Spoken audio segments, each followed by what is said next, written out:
Georgia will hold a critical election at the end of this month. The ruling Georgian Dream Party, increasingly illiberal and anti-European in its rhetoric, looks determined to stay in power at all costs. Georgia's opposition is fragmented and unproven. In what's been a tumultuous year, Georgia passed the Foreign Influence or Foreign Agents Law that's reminiscent of Russia, and its government has made a sharp turn away from the West. This in a country that has EU candidate status and used to be seen as the most pro-European state in the eastern neighbourhood. So what's at stake here for Georgia, for the wider region, and for the EU? Can Europe do anything to stop the country slipping further into crisis?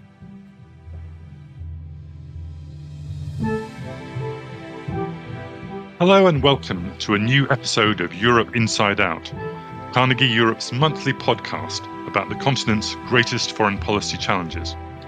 My name is Tom de Waal, and I'm a senior fellow at Carnegie Europe.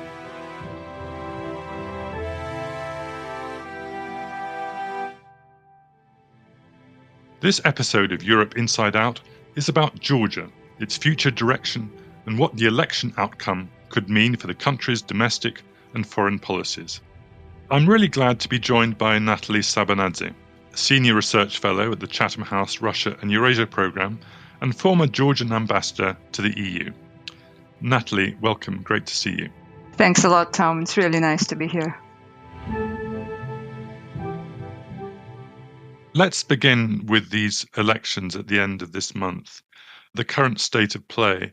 I think we've got a paradox here that the Georgian Dream governing party seems increasingly unpopular, and yet a lot of people are predicting it's actually going to win another majority again. What's going on here, Natalie?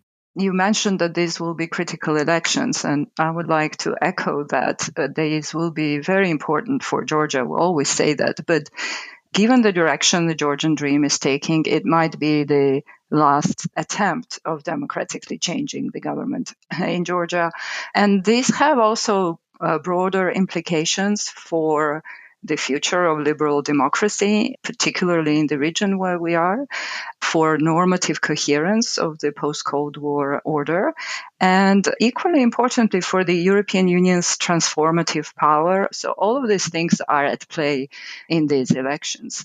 And you're right to note that Georgian Dream, still according to polls, is doing pretty well, although we have to say that after the huge wave of demonstrations that we saw in spring, the popularity has definitely gone down, and the moral legitimacy of the Georgian Dream as well. There are many issues that the voters are voting for, but the Georgian Dream has managed to build the kind of Orban-esque system where it's completely controlling the information space, it's maintaining the monopoly over the narrative, and it's introducing in its campaign these wedge issues. LGBTQ propaganda was the latest one, the Ukraine war, and positing the war and peace and presenting itself as the only power that can guarantee Georgia peace. And now increasingly talking about the possibility of restoration of territorial integrity. Of course, we also have to look at the offer on the other side, right? The opposition has to come up with a credible offer. I think the opposition has also really tried to consolidate. It's not one joint front because they thought they might start canceling each other out. One of the main campaigns or this kind of the narrative is about taking advantage or manipulating the fear and the discontent that still exists against one of the biggest opposition parties in the former ruling party, the UNM. So putting them all together, it was considered might actually benefit the Georgian Dream as they would be talking about the collective UNM. So now we have with the opposition four camps, so electorate has a choice. This middle ground is also growing and is trying to be a bit more consolidated, and the president is also playing an important role. So it's really neck and neck right now. It's not decided. We cannot tell for sure that the Georgian Dream will get what they want, that will get the majority. But we also have to understand that these are structurally rigged elections, and the ruling party has a lot of levers in its hand And these are entrenched. You no longer have basically independent institutions left in the country. You have this information monopoly, a lot of resources, state resources concentrating in the hands of the ruling party, pressure on the public sector. And in Georgia, public sector is one of the largest employers. So the distribution of incentives and as well as pressure. The Central Election Commission, the composition is highly problematic. Before there was a deputy chair, which always went to the opposition. Now it's no longer the case. And interestingly enough, this is a proportional elections, right? For the first time, Georgia is going to vote according to the party lists, which in principle does not necessarily favor the incumbent in the way the previous mixed majoritarian proportional did. So in order to somehow offset this, recently they introduced this idea of the delegates, which is like basically backdoor reintroducing majoritarian system. So in addition to the parties, you will be voting for certain delegates that basically coincide with the majoritarian districts. And it's interesting that these delegates that I've seen, for example, from the Georgian Dream, they're all men. They're men with the power and influence and money, particularly in the various regions. And linked to this is also the abolition of gender quotes. I mean, it was seen as the Georgian Dream doing its own illiberal turn, but this was also done with the elections in mind, because if you have, basically it's freeing up space precisely for men like this with power, influence, and money, rather than having every third spot reserved for women. So structurally, these are very difficult elections to win. The playing field is so tilted in favor of the ruling regime, is going to be very hard to contest. But nevertheless, parties are gearing up, and it's going to be a very hard fight. I've seen you see comparisons to Hungary, where you had this liberal governing party that is actually very friendly with Georgian Dream, run by Viktor Orban, fighting off united opposition in elections last year. But then there's also the example of Poland, in which another illiberal regime was actually defeated by a united opposition. They got the largest number of votes, but the opposition combined was able to form a government. Any thoughts as to which scenario is more likely at the moment? Well, at the moment, Georgia is basically copy-pasting Hungary. I would say it's a bad copy, but nevertheless, it is a copy. Structurally changing, all the structural reforms favor the government is also following that scenario. The ideological posturing is very much the same, this narrative of protecting sovereignty, identity, good old style nationalism mixed with contemporary political technologies. Even the two campaign themes that I mentioned, which is the war in Ukraine and the LGBTQ, that was also the same used by Orban. And even the talking points, the blaming opposition and saying that they want to open the second front, that they're trying to drag Georgia or Hungary, it was the same in both cases, into war. But however, in its crude way, I think the Georgian Dream has gone even further, because these latest posters that they have put out really caused a lot of outrage in Georgia, because in Hungary they didn't show the pictures of destroyed Ukrainian cities, but here they did. Georgia is very pro-Ukrainian, so that didn't go down very well. But the methods are very much the same. In Poland, the difference was that the opposition did unite, and they had a personality like Donald Tusk around whom they could unite. You don't have the same person in Georgia. So the decision was made quite consciously, with a lot of deliberation, that perhaps here the better strategy would be to actually offer voters these four camps or three camps on the side of the opposition and let them choose.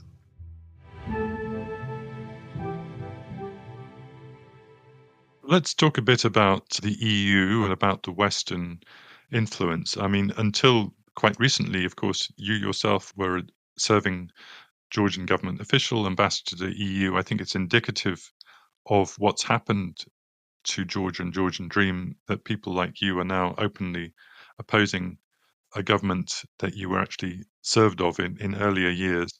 Georgia has EU candidate status.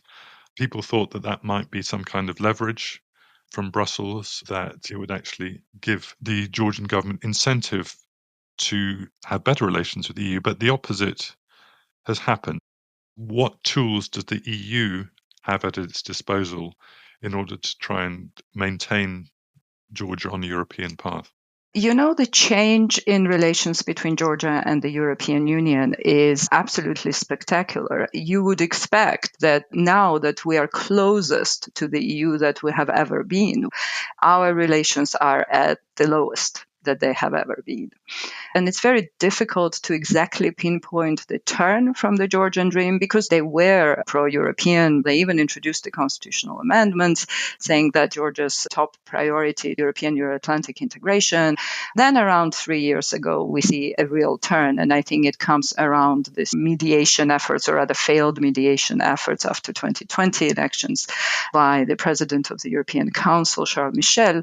I think it's also interesting because at that time, the Georgian Dream seems to have decided that maintaining power is the most important task for this ruling regime. And the EU comes up with recommendations such as reducing polarization, de-oligarchization, independence of judiciary, all the things that are important for a normal democratic state. But they go exactly contrary to the very essence of the regime that the Georgian Dream is trying to build. It's basically telling them to disarm.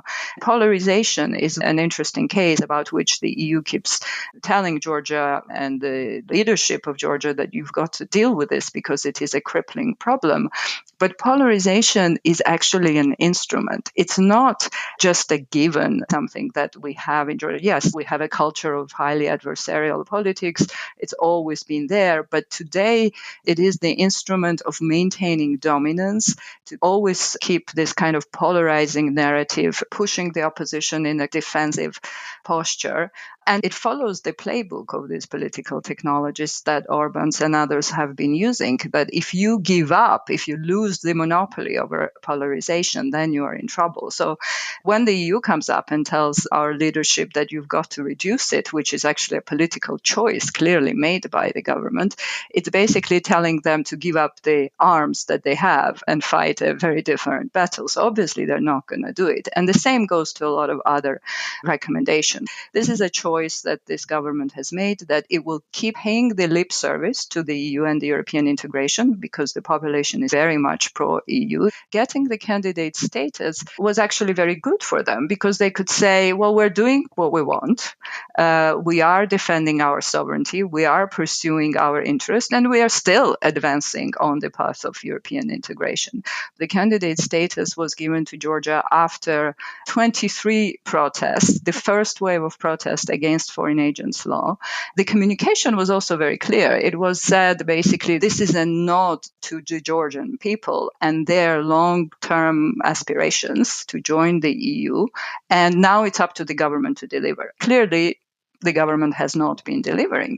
The candidate status is formally there, but the accession process is frozen. So that's one thing that the EU has done to signal that with this trajectory, there will be no progress on the path of European integration. There are also talks about perhaps suspending visa liberalization, which would be very painful, and it would, of course, affect people. And in some ways, this will be the punishment of the people. But strangely enough, it's easier to suspend visa liberalization because it does not require consensus than other decisions where the consensus is needed. And as you mentioned, Georgia does have at least one very friendly country in there, and that is Hungary. So the EU is in a very difficult spot right now because on the one hand, it wants to keep the line open. I mean, the decision, it was geopolitically determined. The circumstances that led to opening of the perspective have not changed, but Georgia's response has changed. I think ultimately it will be frozen, and it is going to really badly affect Georgia and Georgia's democracy, because if there is any force that keeps democracy and freedom still alive under a lot of pressure, but still alive, is precisely the perspective of Europe. While the Georgian Dream is building its campaign on the peace, the promise of the peace and prosperity, opposition is building its campaign on the promise of the European integration.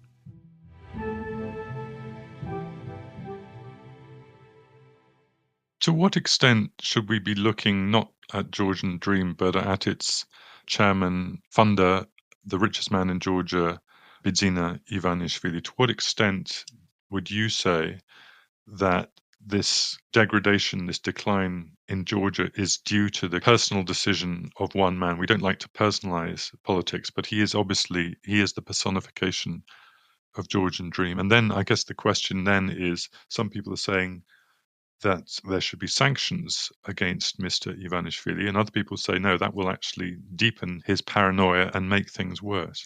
The paranoia is there, and I think you are right to point to Bidzina Ivanishvili. He definitely is the one man that dominates political scene at the moment and definitely dominates the Georgian dream. If you look at the evolution of the party, when it came to power, it was a coalition and they were a number of influential people. Now you have the system which is entirely the party that's very streamlined. If you look at the messaging, it's very clear that there is a decision to send a specific message and then everybody parrots it. I think the messaging comes from Bidzina Ivanishvili and his fears and his paranoia. You hear about this global war party, that there is some conspiracy. It is his way of thinking, and he does think that the West is out there to basically depose him from power. So what we see, normal democratic contestation that should result in the change of power, for him, it's an affront against his rule that he wants to defend, and comes up with this crazy conspiracies that the entire party is basically obliged to follow. And you will see a very awkward situation where they keep parroting the story about the global war party and nobody knows what it is. It doesn't have a face. Unlike, by the way, in Hungary, where there were also similar themes, the global elites and that you have to defend the real people. But there, Orban found a face of it, and that was George Soros, somebody that everybody knew, particularly in Hungary. And here it's totally amorphous. So they're calling on people to fight some kind of ghosts that nobody knows where they are. He's not the man of the West. He grew up in Georgia but made all his money in Russia. He knows different rules of the game. He's very distrustful of particularly Americans, and he hates those NGOs because he thinks that these NGOs honestly are used by the West, particularly the US, to make his life difficult. So he went after them. Just to close, should we be worried about a deepening crisis after the election, that Georgian Dream claims victory, that there will be protests, that there will be even more extreme attempts to suppress those protests? Are you worried really about what happens? I am worried because for all the reasons that I have described, Bidzina Ivanishvili, the West has very limited resources of influencing him, short of sanctions. Even if there are sanctions, his response will be indeed further moving away. I mean, if there are serious sanctions against him, he will start talking about de-dollarization, taking Georgia in a completely different direction. So he'll find ways of teaming up with the club of illiberal powers that you have talked about. After elections, if you ask me about the scenarios, it's like in the film, the good, the bad, and the ugly. The good outcome would be if you have a coalition governance that comes to power. It's not going to be easy. Georgia has never done it. But it will be a change, and it's time to learn. With all the crisis predicted, I think we will move forward. The bad would be if the Georgian Dream wins in a way that is not contested and continues to take Georgia in the direction of the authoritarian governance. Right now, it's competitive authoritarianism, but Ivanishvili seems to be getting tired of it. And he said he's going to outlaw the opposition once he comes to power. So that would be a move away from urbanization and towards Putinization. That's really bad scenario for the Georgian democracy, and all the people who don't feel like being part of it will simply leave, as it happened in many other cases. And the ugly side is that if elections are very contested, if legitimacy is documented that it is to be doubted, people are mobilizing, in a sense that they're mobilizing grassroots observation campaigns. There will be quite a large international observation. By the way, the government is already engaged in discrediting campaign of the observation missions, including local ones.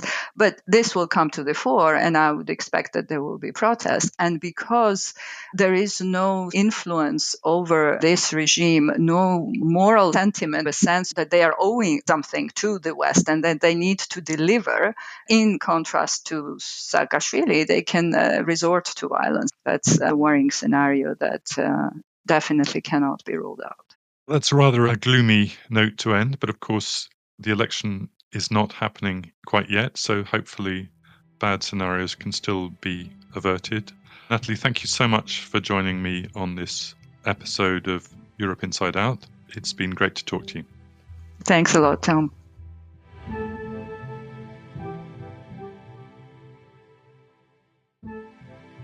For those of you who are interested in learning more about Georgia, I encourage you to follow our extensive work on Carnegie Europe on X, formerly Twitter, and also on LinkedIn. Our producers are Francesco Sicardi and Mattia Bagherini, thanks to them. Our editor is Futuro d'Aprile of Europod. Sound engineering and original music by Jeremy Bouquet.